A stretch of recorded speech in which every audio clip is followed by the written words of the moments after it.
আসসালামু আলাইকুম, সবাই কেমন আছেন? আশা করি সবাই ভালো আছেন। অবশেষে হয়তো মনের আশা পূরণ হবে, একটা ঘর উঠাবো। এইখানে ঘর উঠাবো। সব ইট আনা হয়ে গেছে, কুয়া ভাঙাইতেছে, তাতেও দেখাইলাম। এখন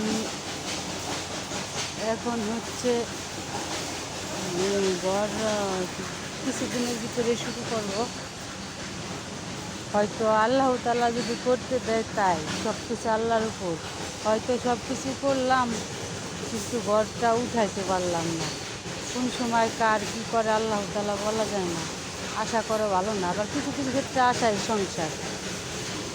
তা আমি উঠাইতে চাইছিলাম হলো ওই ঘরটা ভাঙ্গে রাস্তার সাথে, কিন্তু তা উঠানো যাবে না। কিন্তু ঘরটা ভাঙলে থাকবো কেমনি, কোথায় থাকবো? সেই জন্য এই ঘরটা ভাঙা যাবে না। ওই ঘরটা কমপ্লিট করে তারপরে হলো ভাঙা লাগবে। ওই ঘরটা দেখেন, আমাদের ঘরটা অনেক ভাঙা। তারপর অনেক কষ্ট করে থাকি, বৃষ্টি নামলে পরে এই পাশ দিয়ে পানি আর পানি, অনেক কষ্ট হয় আমাদের। আরে তুমি কোথায় যাও? হ্যাঁ, তাই বা? কয় টাকা? 5 টাকাতে তুমি কি করবা?